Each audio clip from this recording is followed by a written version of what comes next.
Hello friends, good morning সবাইকে। তো চলো আজকে আমি নিয়ে চলে এসেছি একটা নতুন রেসিপি। মানে শীতকালে কম বেশি সবার বাড়িতেই এটা হয়, তবে এই প্রসেসটা কিন্তু অনেক ইজি। মানে এটা ফলো করলে তোমরা অনেক সহজেই বানাতে পারবে। তো চলো পুরো ভিডিওটা দেখো।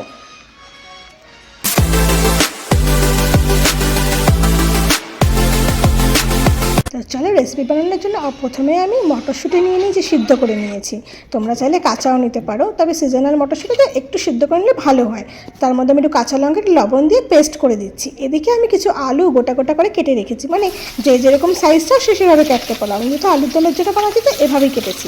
কেটে আমি অল্প একটু তেল দিয়ে সে তেলটা গরম হওয়ার পরে আলুটা দিয়ে দিয়েছি ভাজার জন্য। তার মধ্যে দিয়েছি সামান্য একটু পরিমাণ লবণ আর সামান্য একটু পরিমাণে হলুদ দিয়ে এবার হলুদ আর লবণ দিয়ে আমি আলুটাকে ভালো করে ভেজে নিই। দেখো আলুটা ভাজতে ভাজতে ওদিকে কিন্তু আমার মটরশুঁটির যে পেস্টটা বানাচ্ছিলাম সেটা কিন্তু রেডি হয়ে গেছে। তো দেখো পেস্টটা এখানে একদম রেডি হয়ে গেছে।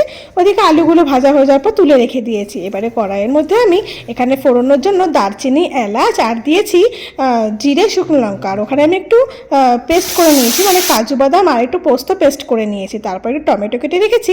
এইবারে আমি সেই ফোড়নের মধ্যে এই মশলাটাকে দিয়ে দিলাম, যেটা বাটা মশলা। মানে ওই যে কাজু বাদাম আর পেস্টটা রেখেছিলাম সেটা দিয়ে দিলাম। তারপরে দিলাম এখানে টমেটো কুচি। এইবারে টমেটো কুচি আর মশলাটা দিয়ে আমি খুব ভালো করে এটাকে মিশিয়ে নিচ্ছি। এইবারে দিচ্ছি সামান্য পরিমাণ গুঁড়ো মশলা, মানে একটু জিরার গুঁড়ো, হলুদের গুঁড়ো আর সামান্য একটু লঙ্কার গুঁড়ো। ব্যাস এতটুকুই মশলা আমি এখানে ব্যবহার করবো, এর থেকে বেশি কোনো মশলা আমি দেবো না এখানে। তো চলো এগুলো ভালো করে কষিয়ে নিই, পেস্ট করে নিই। এবারে দিয়েছি আমি একটু সামান্য পরিমাণে টমেটো সস। তোমরা চাইলে টমেটো সসটা অ্যাভয়েড করতে পারো।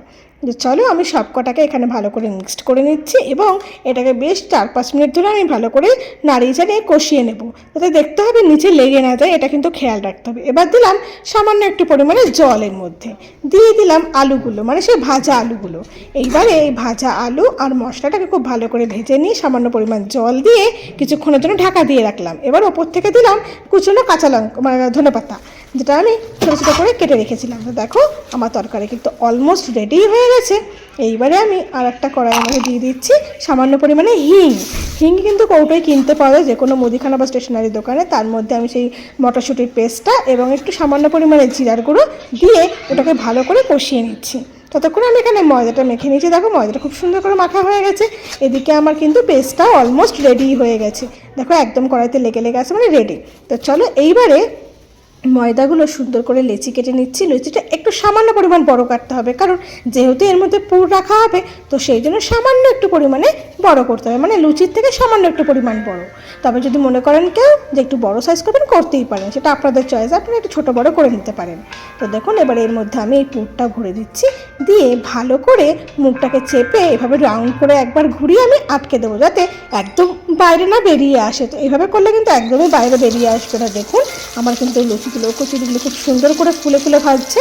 মানে খুব একটা যে বিশাল ফুলেছিল তা কিন্তু নয়, তবে ভালোই ফুলেছিল, যতটুকু ফুলেছিল অতটুকু। আজকের ভিডিওটা এতটুকুই, দেখা হবে অন্য কোনো নতুন ভিডিওতে। ততক্ষণ সবাই খুব ভালো থাকবেন আর অবশ্যই রেসিপিটা ট্রাই করবেন। আর হ্যাঁ, আমার চ্যানেলটি কিন্তু লাইক সাবস্ক্রাইব করতে একদম ভুলবেন না, আর অবশ্যই ফলো করে রাখবেন ফর নতুন ভিডিও।